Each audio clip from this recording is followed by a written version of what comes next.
ধর্ম হোক যার যার, বড় মা সবার। আপনার মনের ব্যথা, অশ্রু আর আশা সব কিছু বড় মার কাছে স্পষ্ট। যদি আপনি এই কথাগুলি শুনেছেন, জানবেন এই কথাগুলি আপনার কাছে কাকতালীয়ভাবে আসেনি। বড় মাই চেয়েছেন আপনি তার কথা শুনুন, কারণ তিনি আপনার জন্যই অপেক্ষা করছেন। তার স্মরণ নিলে আপনার জীবনে সমস্ত অশান্তি মুছে যাবে। তাই আসুন বড় মার সামনে ভক্তি নিয়ে প্রণাম করি।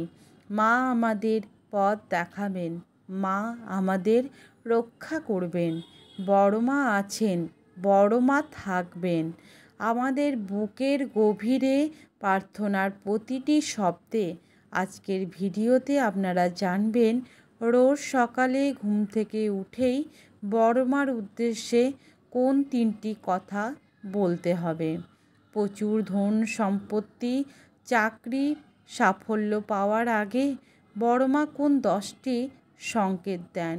মন্দিরে গিয়ে পুজো দিতে না পারলে বাড়ি থেকেই বড় মাকে কীভাবে পুজো নিবেদন করবেন যাতে আপনার মনের ইচ্ছা পূর্ণ হয়। বড় মাকে খুশি করার জন্য, তার কৃপা লাভের জন্য কোন 5টি কাজ অবশ্যই করতে হবে। তার সাথেই বলবো বড় মার কৃপায় মুক্তি পাওয়া 2টি অলৌকিক ঘটনার কথা। 1974 সালে গ্রামের এক প্রান্তে ছোট্ট একটি বাড়ি। সেখানে থাকতেন বংশীধর চক্রবর্তী, তার স্ত্রী মাধবী আর তাদের একমাত্র মেয়ে রিনি। বংশীধর ছিলেন স্থানীয় এক মিলের শ্রমিক। তার আয়ে সংসার কিন্তু কষ্টে। 1974 সালে জুন মাসে মিলটা বন্ধ হয়ে গেল।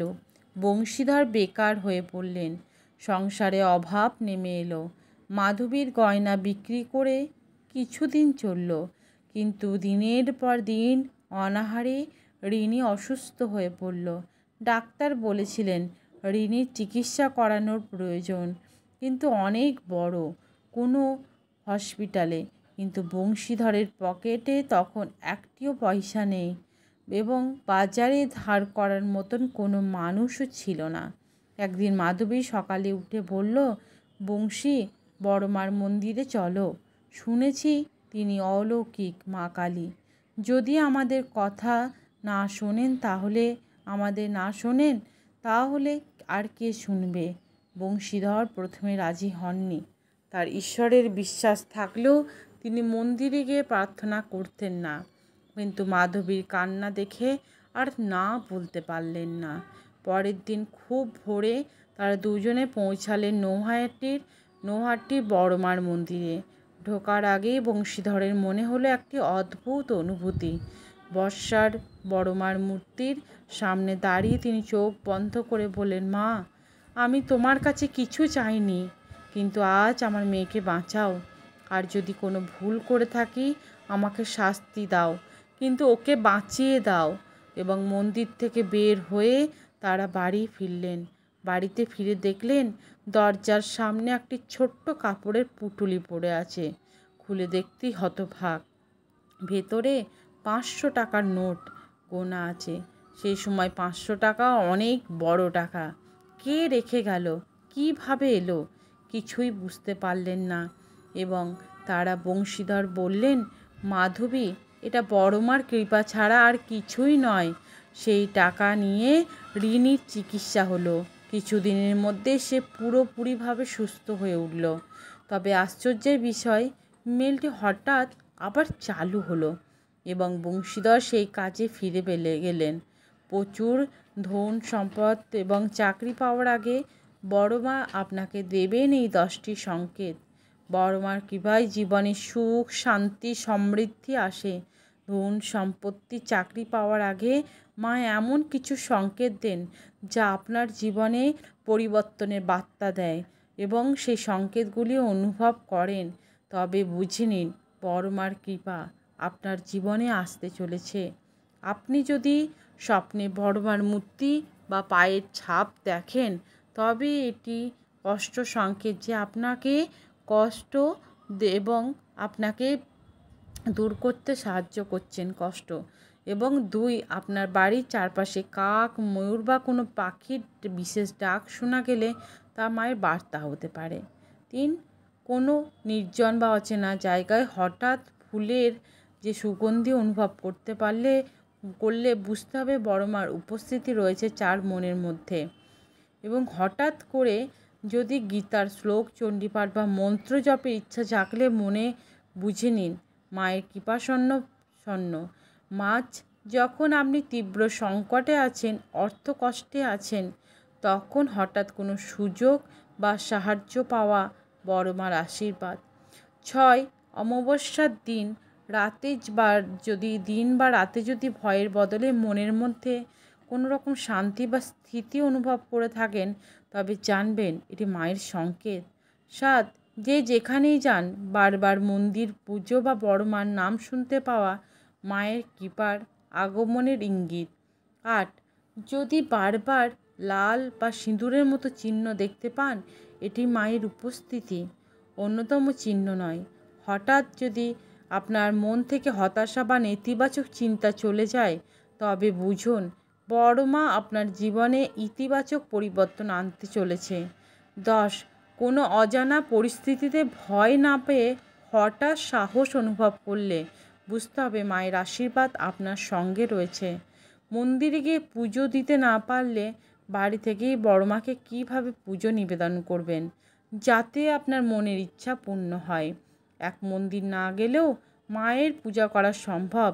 বড়মা ভক্তদের অন্তরের অনুভূতি বা বিশ্বাস দেখেন, তাই বাড়ি থেকে মাকে পুজো দিতে হলে আগে নিজের মন পবিত্র করুন। সকালে স্নান করে একটি পরিষ্কার জায়গায় মায়ের ছবি বা মূর্তি স্থাপন করুন। 2, বাড়ির একটি নির্দিষ্ট কোণে মায়ের ছবি বা মূর্তি রাখুন। সেই জায়গায় একটি প্রদীপ এবং ধূপ জ্বালান। মাকে তাজা ফুল এবং মিষ্টি নিবেদন করুন। মনে রাখবেন, মা ভোগের চেয়ে ভক্তির মূল্য যদি বেশি দেন, তিনি মাকে স্মরণ করেন এবং ওম ব্রিং কালী মহাকালী কালিকায় নমঃ মন্ত্র জপ করুন। মন থেকে মায়ের কাছে নিজের ইচ্ছা প্রকাশ করুন। মন্ত্র উচ্চারণের সময় গভীর বিশ্বাস এবং ভক্তি রাখুন। 4, মায়ের জন্য যদি কিছু রান্না করে নিবেদন করতে পারেন, তবে সেটি অত্যন্ত ফলপ্রসূ হবে। এটি আপনার ভক্তি এবং ভালোবাসার প্রতীক হিসেবে গ্রহণ করবেন। 5, মায়ের কাছে প্রার্থনা করুন। বলুন, মা, আমি তোমার কাছে এসেছি। আমার ভুল, আমার কষ্ট, আমার দুঃখ সব তোমার চরণে দিলাম, তোমার স্মরণে দিলাম। আমাকে তুমি আশীর্বাদ করো যেন আমার মনের ইচ্ছা পূর্ণ হয়। 6, শনিবার বা অমাবস্যার দিন বড়মার পুজো করুন। এই দিনেরই আমিষ আহার করুন এবং সারাদিন মায়ের নাম জপ করুন, তাকে স্মরণ করুন। 7, একটি তামার পাত্রে জল, সিঁদুর, চাল এবং ফুল রেখে মাকে নিবেদন করুন। এটি মায়ের প্রতি ভক্তির অন্যতম মাধ্যম। বড়মাকে খুশি করার জন্য এবং তার কৃপা লাভের জন্য এই 5টি কাজ অবশ্যই করুন। 1, বড়মা ভক্তদের হৃদয় থেকে এবং করা প্রার্থনায় সন্তুষ্ট হন। প্রতিদিন সকালে একটি প্রদীপ জ্বালান। মাকে প্রণাম করুন। মনে রাখবেন, মায়ের কাছে বড় কোনো উপহার নয়, মনের গভীর থেকে আসা কোনো একগুচ্ছ ভালোবাসা এবং শ্রদ্ধা হচ্ছে যথেষ্ট। 2, বড়মা কেবল ভক্তি আর প্রার্থনা দেবী নন, তিনি দয়া এবং মমতাময়ী, মমতার মূর্তি। যদি কোনো অসহায় মানুষ আপনার কাছে সাহায্য চান, তাকে যতটা সম্ভব সাহায্য করুন। এটি বড়মার প্রতি আপনার ভালোবাসা প্রকাশ। তিনি চান তার ভক্তরা যেন নিজেকে সৎ এবং অহংকার থেকে মুক্ত রাখেন। বড়মার আশীর্বাদ পেতে নিজের মনের ভিতরে ক্রোধ এবং অহংকারকে মুছে ফেলুন এবং মা চান আপনি যেন সকলের সঙ্গে ভালো ব্যবহার করুন। 4, বড়মার পুজোর দিন বা নির্দিষ্ট কোনো দিন নিরামিষ আহার করুন। পুজোর আগে নিজেকে শুদ্ধ করুন। মাকে প্রণাম করার সময় সমস্ত খারাপ চিন্তা দূর করুন। 5, বড়মার কৃপা লাভের অন্যতম উপায় হলো তার মন্ত্র জপ করুন। প্রতিদিন অন্তত 108 বার ওম রিম কালী কালিকায় নমঃ মন্ত্র জপ করুন। মায়ের নাম স্মরণে রাখলে জীবনের সব দুঃখ কষ্ট দূর হবে। বড়মার মন্দিরে যারা যান তাদের প্রত্যেকেরই জীবনের সঙ্গে জড়িয়ে আছে কোনো না কোনো এক অলৌকিক কাহিনী। একবার এক বৃদ্ধা, যার একমাত্র ছেলেকে মারণ অসুখ গ্রাস করেছিল, বড়মার পায়ে বসে কান্নায় ভেঙে পড়েছিলেন। মা, আমার একমাত্র ছেলেটা ছাড়া আমি আর বাঁচব না। মা, তুমি কিছু করো। কিছুদিন পর সেই ছেলের অসুখ নিরাময় হয়। বড়মার কৃপায় তার পরিবারের আর সুখ ফিরে আসে। এমন হাজার হাজার ঘটনা আজও বড়মার মাহাত্ম্যকে জাগ্রত রেখেছে। ভক্তরা বিশ্বাস করেন তিনি কারও প্রার্থনা শুনতে ভুল করেন না। তার কাছে জাত ধর্মের কোনো রকম ভেদাভেদ নেই। তিনি সবার মা এবং যেখানে সৃষ্টির শুরু সেখানেই আছেন তিনজন, ব্রহ্মা বিষ্ণু মহেশ্বর, এবং সৃষ্টির বীজ বপন করেন। ব্রহ্মা রক্ষা করেন বিষ্ণু আর বিনাশের মাধ্যমে নতুন নতুন সূচনা করেন মহেশ্বর। কিন্তু জানেন কি, এই তিনজনের শক্তি যখন একত্রিত হয় তখন জন্ম হয় এক মহাশক্তির, মহাকালীর। আর সেই মহাকালীরই রূপ আমাদের সকলের বড় মা, নৈহাটির বড় মা। শুধু একটি মূর্তি নন, তিনি ভক্তদের হৃদয়ে বেঁচে থাকা এক আশ্রয়, এক বিশ্বাস। বড় মা মানেই ভরসা এবং বড় মা মানেই ভক্তি। জীবনের সমস্ত দুঃখ কষ্টের মাঝে কোনো আলো দেখা যায় না তখনই, এবং বড় মার স্মরণ নেওয়া মাত্র সব অন্ধকার দূর হয়ে যায়। তার ত্রিনয়নে জল জল করে সৃষ্টির রক্ষার আর বিনাশের শক্তি। তার প্রতি ভক্তি শুধু পুজোর মধ্যে সীমাবদ্ধ নয়। বড় মা মানে মনের গভীর থেকে আসা এক ডাক, যা শুনে বড় মা সাড়া দেন। ধর্ম হোক যার, বড় মা সব্বার। এই কথাটা শুধু কথার কথা নয়। বড় মার সামনে দাঁড়ালে জাত ধর্ম শ্রেণী সব কিছু ভুলে যায় মানুষ। মা কালী যে যার তার ভক্তদের শুধু আশীর্বাদই দেন না, বরং কষ্টের পাহাড়গুলোকে ভেঙে দেন। এবং সেই গল্প শত শত বছর ধরে ছড়িয়ে পড়েছে। বড় মার সেই 21 ফুট উচ্চতার মূর্তি যেন আমাদের সব দুঃখ দুর্দশা উপরে উঠে বসা। এক বড় মা, তুমি আমার জীবনের পথপ্রদর্শক। তোমার আশীর্বাদে আমি সমস্ত বাধা অতিক্রম করেছি। এক আশ্রয়, রোজ সকালে ঘুম থেকে উঠে বড় মার উদ্দেশ্যে বলুন এই 3টি শক্তিশালী বাক্য। এক, বড় মা, তুমি আমার জীবনের পথপ্রদর্শক। তোমার আশীর্বাদে আমি সমস্ত বাধা অতিক্রম করব।